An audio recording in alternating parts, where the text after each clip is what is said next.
fans, we need to have a talk. What is that talk about? It's about that man right there, Mr. Tyler Herro. Because as most people know, he is extension eligible this offseason. And with the Heat's offseason kind of dwindling down here, that's the next talking point. Should the Heat commit to Herro long term and sign him to an extension? Well, if you are not familiar with the situation, let me inform you. Tyler is not eligible to sign an extension until October. He has a 20-day window to do so in October, between October 1st and October 20th, right before the regular season gets started. If that deadline passes on the 20th and he has not signed an extension, he would then not be eligible to sign one until the following offseason. Now, the max extension he can receive from Miami at this current juncture is a 3-year, $149.7 million deal.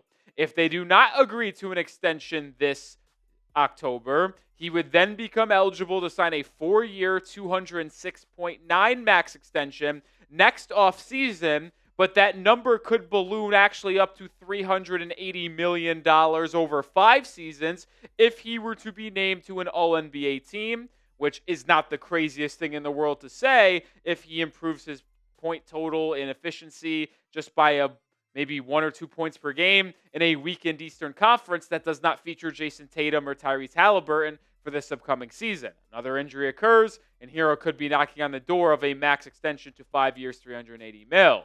And I'll tell you right now, folks, if Tyler Herro gets extended in October, we will certainly have you covered with a video. Heck, we might even have to go live to break it down. So hit that sub button. Join us for daily Miami Heat content. And when October rolls around, well, we'll be here for that potential news as well as the Heat season beginning.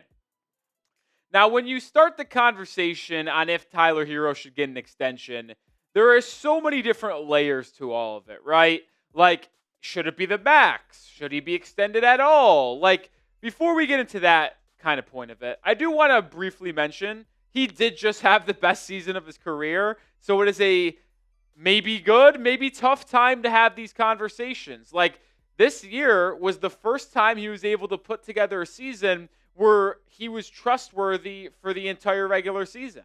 I mean, he only missed 5 games, played in 77. He had the most efficient year of his career from the field while having the most usage in his career. Shot 37.5% from 3 and led your team in scoring, giving you 23.9 a night, being your lead assist man as well with 5.5 a contest. And he made his first ever All-Star game this year, which was very, very well deserved. And I'll say this as well. It was a very painful Heat season. The team won 37 games. Not good at all. They had the major distraction of Jimmy Butler. And the only true bright spot throughout the entire 82-game regular season was the development and big-time performances that Herro gave you on a pretty consistent basis. Like, it was very rare in the regular season where he struggled from the field and to get a shot and to create offense for the Miami Heat. And, like, I know it would be crazy to say, like, take him off the Heat because the team is built around him at this point, or at least it was after the Jimmy Butler trade. But, like, without him, the Heat offense, even though it was already bottom 10 in the NBA, would have been, without a question, the worst offense in the entire association. Now, with that being said, I chose my words carefully here. Said in the regular season, because Tyler Herro has historically been one of the worst playoff performers ever since he's entered the league in 2019. And I give him credit. The Heat have been in the playoffs every single year of his career. So it's not very often where a player gets drafted and then is in the playoffs every year of his career, especially when he was drafted inside the NBA lottery. And when you look at his numbers throughout every single playoffs, it has not been good. The best numbers that he had came when he was a rookie in the bubble when the Heat made it all the way to the finals. He averaged 16 a night coming off the bench, giving you relatively fine efficiency for a 19-year-old rookie. But he has struggled to find his footing. A very rough series against the Bucks in that 2020-21. And even when the Heat made the run to the Eastern Conference Finals, he won Sixth Man of the Year in 21-22. He was horrific in that finals run. And if he performed to how he played in the regular season, the Heat probably would have gotten over the hump of the Boston Celtics in that conference finals, and I would have likely picked them to beat the Golden State Warriors.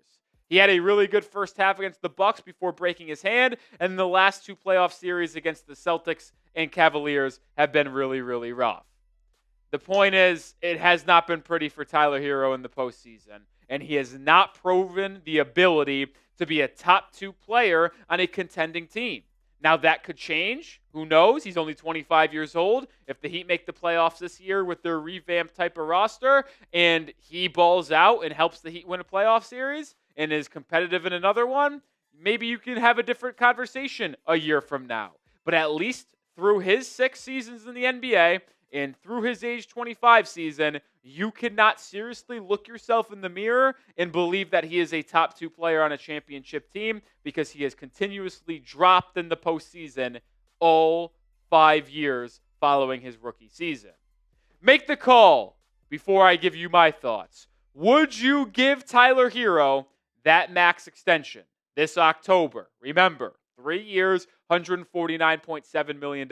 Pin comment on today's show. Let me know. I've said it before. I'll say it again. I am not extending Tyler Herro this October to the max 3 years, $149.7 million.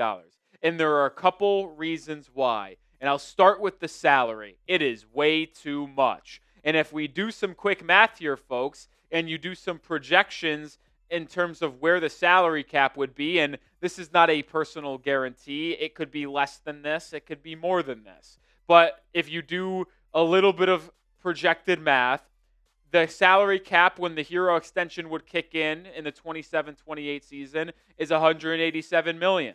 Herro's projected salary, if you gave him that max extension, would be about 26.6% of the cap. Can Tyler Herro take up more than a quarter of your salary cap? I am not sure that is the case, at least at this point, to where we have seen Tyler in his career. The point is this. Herro simply cannot be making $50 million per year. I love Tyler Herro. He was an absolute hit at pick 13 in 2019, and he has done nothing but outperform expectations ever since he was drafted out of Kentucky. But he cannot make that much money. And the truth is, I want to extend Tyler Herro. I love Tyler. He's one of my favorite players to watch on this team. But if we are serious about the Heat being able to win a championship and hopefully have it come sooner rather than later, you cannot have Herro on your roster on the books for $50 million. I want to keep him in the 305. It just simply has to be at a reasonable price. And you might ask, well, Nick, what is that reasonable price? Well, good thing is we already have the contract laid out for us. Thank you, Toronto. Thank you, Brandon Ingram. B.I., who was drafted obviously in the top 3 by the Lakers, has bounced around the league, being traded from L.A. to New Orleans in the Anthony Davis trade, was traded from New Orleans to Toronto at the deadline this past year, and then the Raptors gave him an extension. I think B.I. is not as good as a player as Herro. I think Herro is a better offensive player, and there's a lot of injury concerns with Brandon Ingram.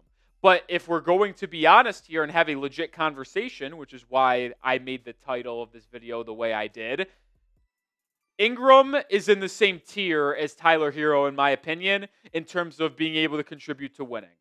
Offensively led players that don't give you a ton defensively and have questions on how they fit in terms of their efficiency with other people on the roster. And you see 38, 40, 41.9 mil. Well, that comes out to an average of perfect $40 million over 3 seasons. That is exactly where I think Tyler Herro needs to be. Like, when you're thinking numbers, when it comes to a Tyler Herro extension, I think you should be, from a Heat's perspective, aiming for $40 million per year. Like, I know the max extension is 3 years, 147.9 mil. But if I'm the Miami Heat, I am offering Tyler Herro a 3-year, $120 million extension. If he says no, well, then we have to really consider how we are going to go forward in our team-building strategy with Tyler Herro or maybe without Tyler Herro. So, before we close out the show, agree or disagree? How does $40 million per season sound to you when it comes to Herro Extension? If you think that's the perfect number, like I do, type P for perfect. If you think it's too little and Herro deserves to get more money, type L. If you think that is too much for Tyler Herro and think he should just continue to make the $33, $35 million kind of range he does now, type your M's. I'll be honest here, guys, and it's hard for me to admit this, but I'm being serious. If you go to Herro in October, offer him 3 for 120, and he says no, so he declines $140 million per season over 3 years, I am then going to look to trade him. I am. I know it's crazy to say. I feel very strong on this, though.